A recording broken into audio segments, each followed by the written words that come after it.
ओम नमो भगवते वासुदेवाय। भागवत पुराण चतुर्थ स्कंद 30वां अध्याय। प्रचेताओं को श्री विष्णु भगवान का वरदान। विदुर जी ने पूछा, ब्राह्मण, आपको राजा प्राचीन ब्रही के जिन पुत्रों का वर्णन किया था, उन्होंने रुद्र गीत के द्वारा श्री हरि की स्तुति करके क्या सिद्धि प्राप्त की? बृहस्पति मोक्षाधिपति श्री नारायण के अत्यंत प्रिय भगवान शंकर का अकस्मात सानिध्य प्राप्त करके प्राचेताओं ने मुक्ति तो प्राप्त की ही होगी, इससे पहले इस लोक अथवा परलोक में भी उन्होंने क्या पाया, वह बतलाने की कृपा करें। श्री मैत्रेय जी ने कहा, विदुर जी, पिता की आज्ञाकारी प्रचेताओं ने समुद्र के अंदर खड़े होकर रुद्र गीत के जप रूपी यज्ञ और तपस्या द्वारा समस्त शरीरों के उत्पादक भगवान श्री हरि को प्रसन्न कर लिया। तपस्या करते करते 10,000 वर्ष बीत जाने पर पुराण पुरुष श्री नारायण अपनी मनोहर कांति द्वारा उनके तपस्या जनित कलेश को शांत करते हुए सौम्य विग्रह से उनके सामने प्रकट हुए। गरुड़ जी के कंधे पर बैठे हुए श्री भगवान ऐसे जान पड़ते थे मानो सुमेरु के शिखर पर कोई श्याम छटा छाई हो। उनके श्री अंग में मनोहर पीतांबर और कंठ में कौस्तुभ मणि सुशोभित थी। अपने दिव्य प्रभा से वे सब दिशाओं का अंधकार दूर कर रहे थे। चमकीले स्वर्णमय आभूषणों से युक्त उनके कमनीय कपोल और मनोहर मुखमंडल की अपूर्व शोभा हो रही थी। उनके मस्तक पर झिलमिलाता हुआ मुकुट शोभायमान था। प्रभु की 8 भुजाओं में 8 आयुध थे। देवता, मुनि और पार्षदगण सेवा में उपस्थित थे तथा गरुड़ जी किन्नरों की भांति समामय पंखों की ध्वनि से कीर्ति गान कर रहे थे। उनकी 8 लंबी लंबी स्थूल भुजाओं के बीच में लक्ष्मी जी से स्पर्धा करने वाली वनमाला विराजमान थी। आदि पुरुष श्री नारायण ने इस प्रकार पधार कर अपने शरणागत प्रचेताओं की ओर दया दृष्टि से निहारते हुए मेघ के समान गंभीर वाणी में कहा। श्री भगवान ने कहा, राजपुत्रों, तुम्हारा कल्याण हो। तुम सब में परस्पर बड़ा प्रेम है और स्नेहवश तुम एक ही धर्म का पालन कर रहे हो। तुम्हारे इस आदर्श सौहार्द से मैं बड़ा प्रसन्न हूँ। मुझसे वर मांगो। जो पुरुष सायंकाल के समय प्रतिदिन तुम्हारा स्मरण करेगा, उसका अपने भाइयों में अपने ही समान प्रेम होगा तथा समस्त जीवों के प्रति मित्रता का भाव हो जाएगा।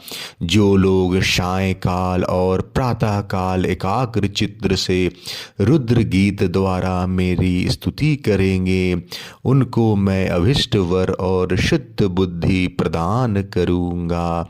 तुम लोगों ने बड़ी प्रसन्नता से अपने पिता की आज्ञा सिरोधार की है।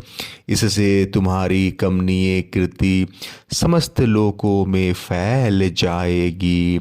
तुम्हारे एक बड़ा ही विख्यात पुत्र होगा। वह गुणों में किसी भी प्रकार ब्रह्मा जी से कम नहीं होगा तथा अपनी संतान से तीनों लोकों को पूर्ण कर देगा। राजकुमारों, कंडू ऋषि के तपोनाश के लिए इंद्र की भेजी हुई प्रमलोचा अप्सरा से एक कमल नयनी कन्या उत्पन्न हुई थी। उसे छोड़कर वह स्वर्गलोक को चली गई। तब वृक्षों ने उस कन्या को लेकर पाला पोषा। जब वह भूख से व्याकुल होकर रोने लगी, तब औषधियों के राजा चंद्रमा ने दयावश उसके मुंह में अपनी अमृत वर्षनी तर्जनी उंगली दे दी। तुम्हारे पिता आजकल मेरी सेवा भक्ति में लगे हुए हैं। उन्होंने तुम्हें संतान उत्पन्न करने की आज्ञा दी है, अतः तुम शीघ्र ही उस देवोत्तम सुंदरी कन्या से विवाह कर लो। तुम सब एक ही धर्म में तत्पर हो और तुम्हारी स्वभाव भी एक सा ही है, इसलिए तुम्हारे ही समान धर्म और स्वभाव वाली वह सुंदरी कन्या तुम सभी की पत्नी होगी तथा तुम सभी में उसका समान अनुराग होगा। तुम लोग मेरी कृपा से 10 लाख दिव्य वर्षों तक पूर्ण बलवान रहकर अनेकों प्रकार के पार्थिव और दिव्य भोग भोगोगे। अंत में मेरी अविचल भक्ति से हृदय का समस्त वासना रूप मल दग्ध हो जाने पर तुम इस लोक तथा परलोक के नरक तुल्य भोगों से उपरत होकर मेरे परम धाम को जाओगे।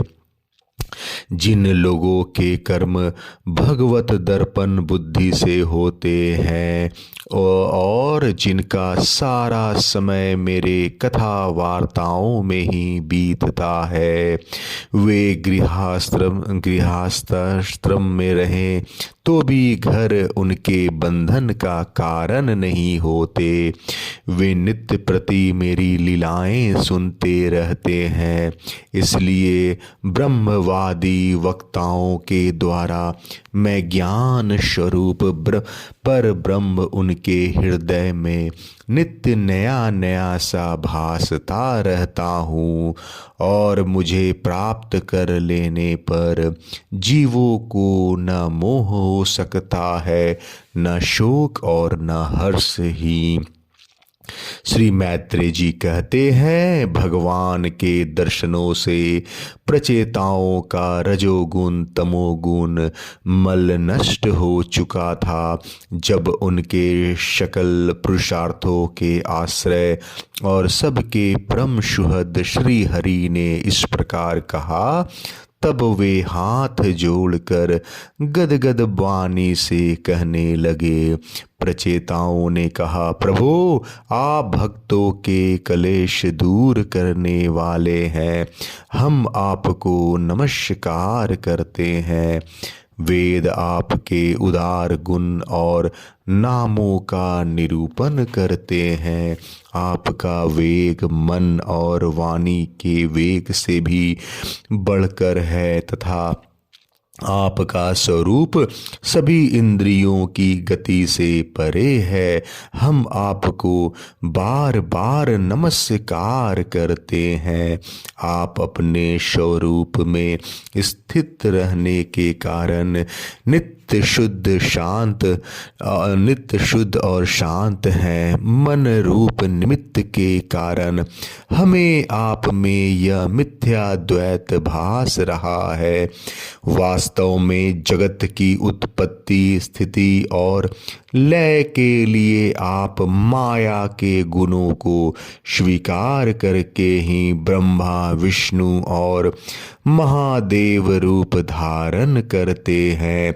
हम आपको नमस्कार करते हैं। आप विशुद्ध सत्व स्वरूप हैं। आपका ज्ञान संसार बंधन को दूर कर देता है।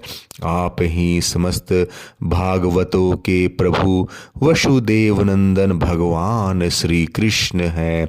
आपको नमस्कार है। आपकी ही नाभि से ब्रह्मांड रूप कमल प्रकट हुआ था।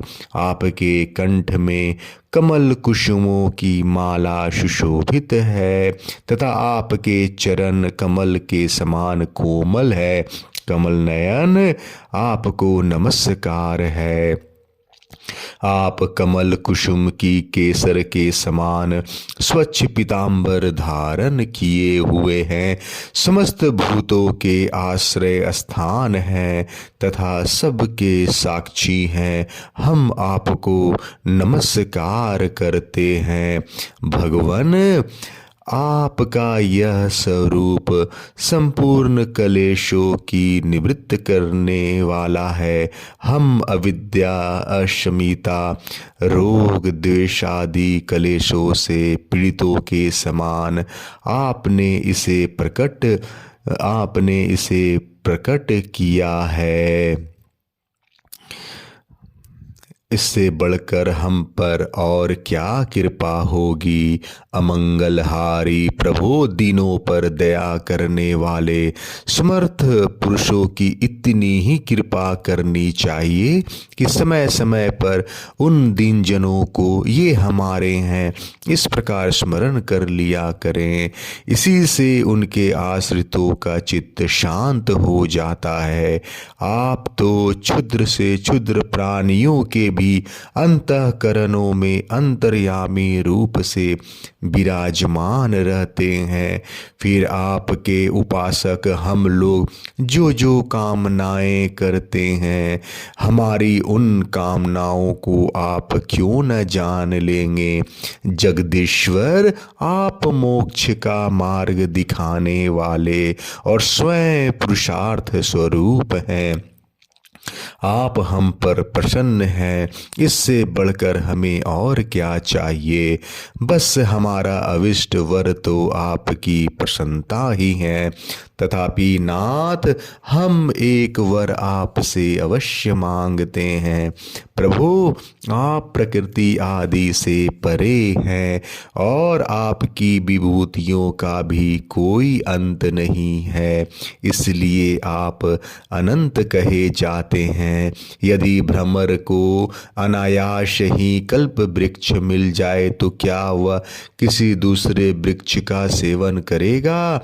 तब आपकी चरण शरण में आकर अब हम क्या क्या मांगे। हम आपसे केवल यही मांगते हैं कि जब तक आपकी माया से मोहित होकर हम अपने कर्मानुसार संसार में भ्रमते रहें, तब तक जन्म जन्म में हमें आपके प्रेमी भक्तों का संग प्राप्त होता रहे। हम तो भगवत भक्तों के क्षण भर के संग के सामने स्वर्ग और मोक्ष को भी कुछ नहीं समझते, फिर मानवी भोगों की तो बात ही क्या है। भगवत भक्तों के समाज में सदा सर्वदा भगवान की मधुर मधुर कथाएं होती रहती है, जिनके श्रवण मात्र से भोग तृष्णा शांत हो जाती है। वहाँ प्राणियों में किसी प्रकार का वैर विरोध या उद्वेग नहीं रहता। अच्छे अच्छे कथा प्रसंगों द्वारा निष्काम भाव से सन्यासियों के एकमात्र आश्रय साक्षात श्री नारायण देव का बार बार गुणगान होता रहता है। आपके वे भक्तजन तीर्थों को पवित्र करने करने के उद्देश्य से पृथ्वी पर पैदल ही विचरते रहते हैं। भला उनका समागम संसार से भयभीत हुए पुरुषों को कैसे रुचिकर नहीं होगा। भगवान आपके प्रिय सखा भगवान शंकर के क्षण भर के समागम से ही आज हमें आपका साक्षात दर्शन प्राप्त हुआ। आप जन्म मरण रूप दुस्सहाय रोग के श्रेष्ठतम वैद्य हैं। अतः अब हमने आपका ही आश्रय लिया है। प्रभु, हमने समाहित चित्त से जो कुछ अध्ययन किया है, निरंतर सेवा शुश्रूषा करके गुरु ब्राह्मण और वृद्धजनों को प्रसन्न किया है तथा दोष बुद्धि त्याग कर श्रेष्ठ पुरुष सुहृदगण बंधु वर्ग एवं समस्त प्राणियों की वंदना की है और अनादि को त्याग कर दीर्घ काल तक जल में खड़े रहकर तपस्या की है। वह सब आप सर्वव्यापक पुरुषोत्तम के संतोष के कारण हो, यही वर मांगते हैं। स्वामीन, आपकी महिमा का पार न पाकर भी स्वयंभू मनु स्वयं ब्रह्मा जी भगवान शंकर तथा तप और ज्ञान से शुद्ध चित्त हुए अन्य पुरुष निरंतर आपकी स्तुति करते रहते हैं। अतः हम भी अपनी बुद्धि के अनुसार आपका यशोगान करते हैं। आप सर्वत्र समान शुद्ध स्वरूप और परम पुरुष हैं। आप सत्मूर्ति भगवान वासुदेव को हम नमस्कार करते हैं। श्री मैत्रेय जी कहते हैं, विदुर जी, प्रचेताओं के इस प्रकार स्तुति करने पर शरणागत वत्सल श्री भगवान ने प्रसन्न होकर कहा, तथास्तु। अप्रतिहत प्रभाव श्री हरि की मधुर मूर्ति के दर्शनों से अभी प्रचेताओं के नेत्र तृप्त नहीं हुए थे, इसलिए वे उन्हें जाने देना नहीं चाहते थे। तथापि वे अपने परम धाम को चले गए।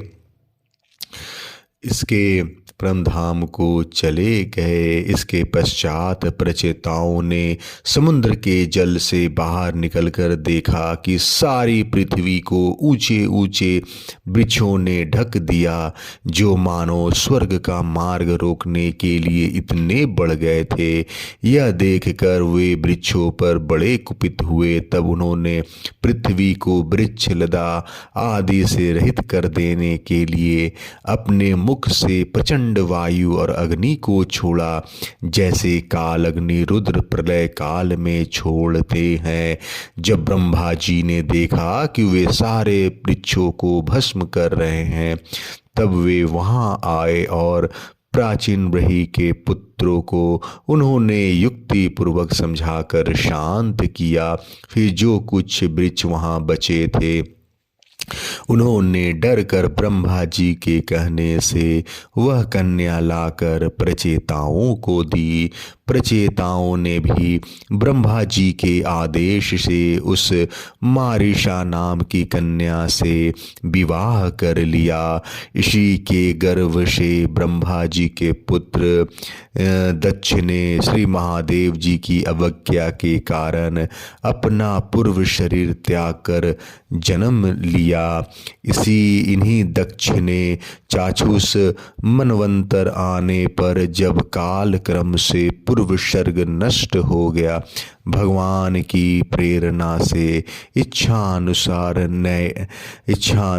नवीन प्रजा उत्पन्न की। इन्होंने जन्म लेते ही अपनी कांति से समस्त तेजस्वियों का तेज छीन लिया।